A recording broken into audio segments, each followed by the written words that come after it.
This may be one of your first congressional hearings like this, so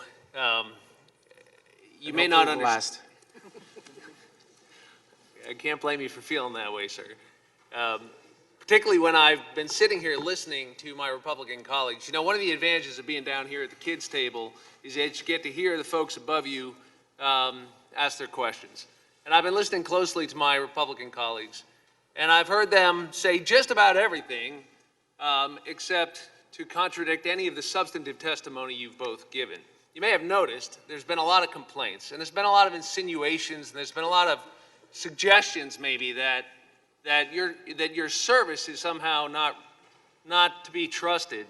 You know, you were treated to questions about your loyalty because of some half-baked job offer, I guess, the Ukrainians made you, which you, of course, dutifully reported. I guess Mr. Castor is implying maybe you've got some dual loyalty, which is, of course, an old smear we've heard many times in our history. They tried to demean you as though maybe you've overstated your importance of your job. But, of course, you were the guy on the National Security Council responsible for directing Ukrainian policy. We've heard them air out some allegations with no basis in proof, but they just want to get them out there and hope maybe some of those strands of spaghetti, I guess, will stick on the wall if they keep throwing them. We've even had a member of this committee question, this is my favorite, question why you would wear your dress uniform today. Even though that dress uniform includes a breastplate that has a combat infantry badge on it and a Purple Heart medal ribbon. Seems like if anybody gets to wear their uniform, it's somebody who's got a breastplate with those commendations on it. So let's do it again. Let's do the substance. Can we do that? Because we've had a lot of dust kicked up. Ms. Williams, you heard the call with your own ears, right? Yes, sir. Not secondhand, not hearsay. You heard the president speak. You heard his voice on the call. Correct. And your conclusion was what he said about investigating the Bidens was, your words, unusual and inappropriate, I believe. Am I right? That was my testimony. And Mr. Vindman, you were treated to a July 10th meeting in the White House where you heard Ambassador Sondland raise investigations, conditioning a White House meeting on that, investigations that you thought were unduly political. I believe that's how you described them. And you went to the NSC Council and you reported it, right? Correct. And then later, you too were on the White House call, am I right? You heard it with your own ears.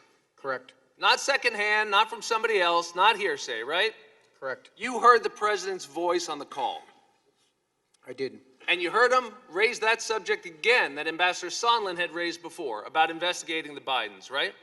I did. And I want to ask you, when you heard him say that, what was the first thought that went through your mind?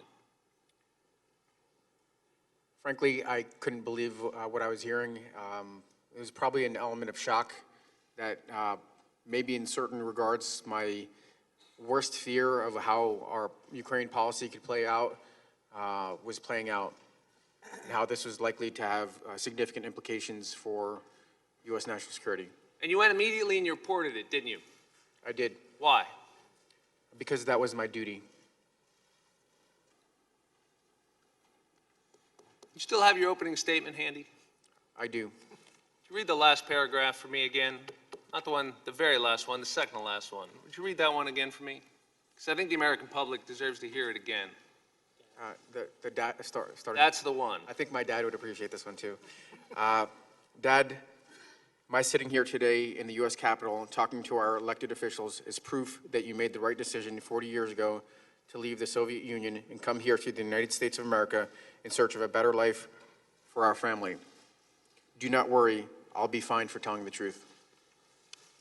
You realize when you came forward out of sense of duty that you were putting yourself in direct opposition to the most powerful person in the world. Do you realize that, sir? I knew I was assuming a lot of risk. And I'm struck by that word, don't worry, that phrase, do not worry, you addressed to your dad. Was your dad a warrior?